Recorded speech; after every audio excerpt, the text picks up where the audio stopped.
Good morning student. आज हिंदी की कक्षा में आपका स्वागत है। आज हम कक्षा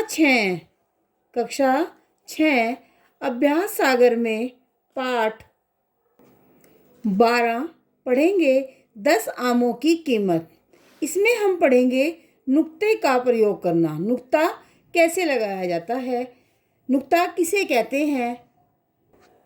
नुक्ता दो शब्दों के नीचे ही पर्याय लगाया जाता है, फै और जय के नीचे। हमारे सामने कुछ पंक्तियां लिखी हैं और इसमें कुछ शब्द दिए गए हैं जिनके नीचे नुक्ते का प्रयोग किया गया है।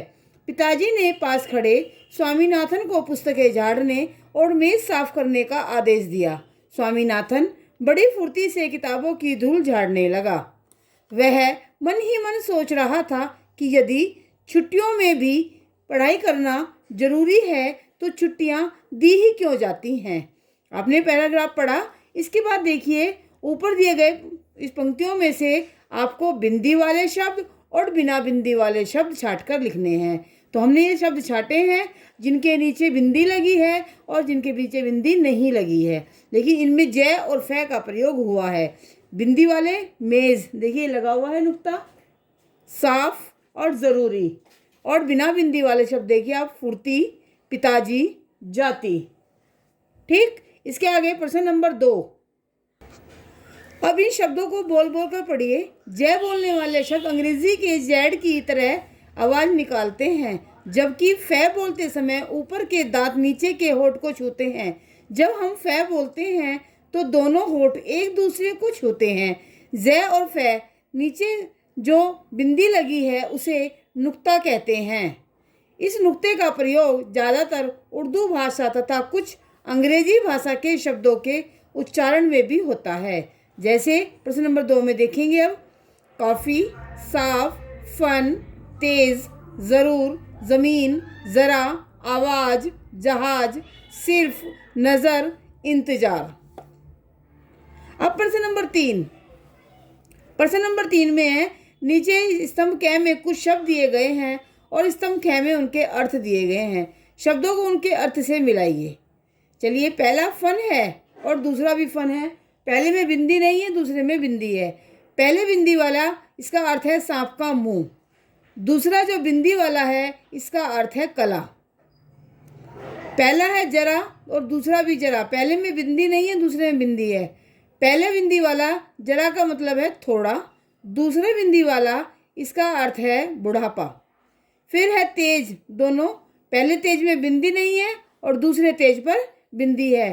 पहले तेज का मतलब है चमक या आभा और दूसरे तेज का मतलब है आपका तेज गति या तीव्र गति। तो आपने देखा कि नुक्ता लगाने से शब्दों के अर्थ बदल जाते हैं। प्रश्न नंबर 4, नीचे दिए गए शब्दों को ध्यान से पढ़िए।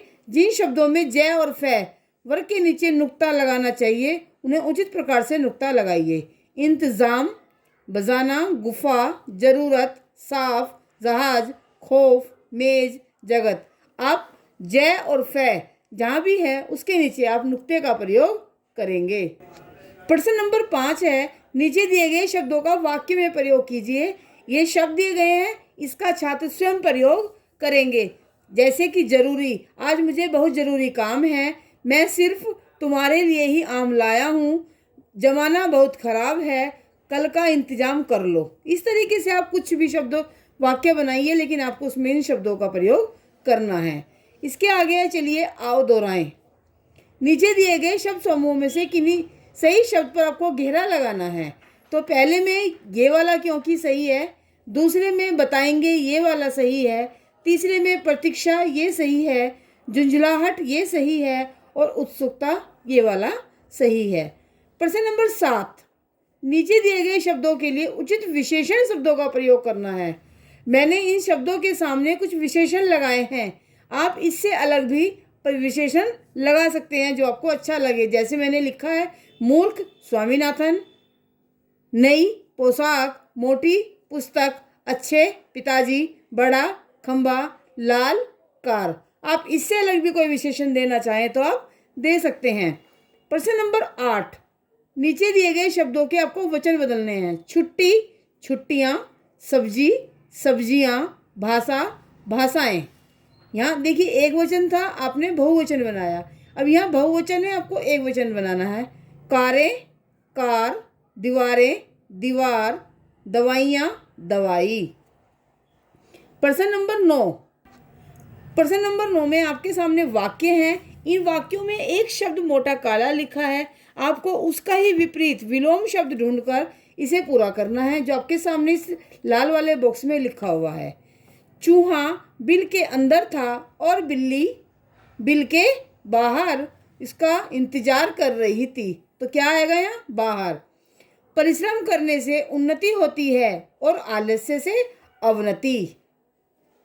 महाभारत के युद्ध में पांडवों की जय हुई और कौरवों की पराजय।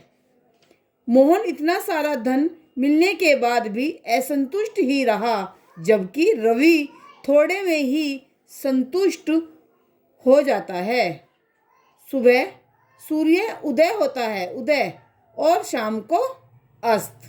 तो ये उदय का अस्त हो गया।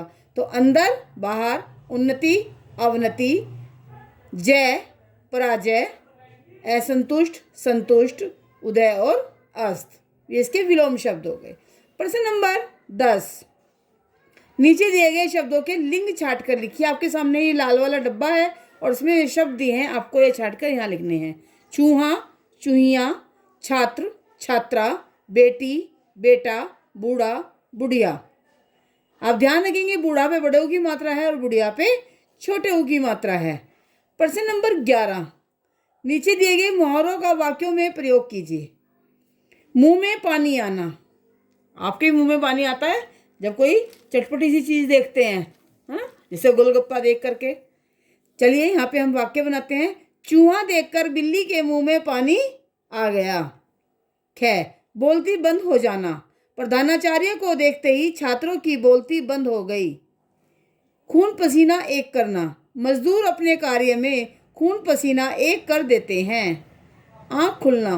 अध्यापक की बातों से छात्रों की आंखें खुल गई। अब देखिए प्रश्न नंबर 12 में आपके सामने ये चित्र दिए गए हैं। आपको इन चित्रों की सहायता से इनके मुहावरे लिखने हैं। ये जो लाल वाला बॉक्स है इसमें मुहावरे लिखे हैं आपके सामने। तो चलिए देखते हैं। देखिए दिया जला हुआ है, उसमें घी डाला जा रहा है, तो इसका मुहावरा हो जाएगा घी के दिए जलाना। ये बूढ़ा आदमी लाठी लेके जा रहा है, अंधे की लाठी। देखिए ये कुछ मांग रहा है, ये अंगूठा दिखा रहा है ना। तो ये क्या हो गया? अंगूठा दिखाना। इसने ये कर्तव्य देखा कि एक लड़का लाठी के ऊपर चढ़ गया, तो बड़ा आश्चर्यचकित हो गया। तो दांतों तले उंगली दबाना। ये देखिए, इसे देखते के साथ ही ये भागने लगा। तो 9 2 11 होना। आग जल रही थी और घी डाला जा रहा है उसमें, तो आग में घी डालना। तो इस प्रकार आपका प्रश्न नंबर 12 पूरा हो जाता है। प्रश्न नंबर 13। आप छुट्टियों में क्या करना पसंद करेंगे, इसके बारे में बताते हुए अपने मित्र को पत्र लिखिए। ये आपकी अपनी चॉइस है कि आप क्या करना चाहते हैं और अपने मित्र को आप कैसे बताएंगे, वो आप पत्र लिखेंगे और मैं इस कार्य की आपको एक PDF भी भेज दूंगी। Okay, bye.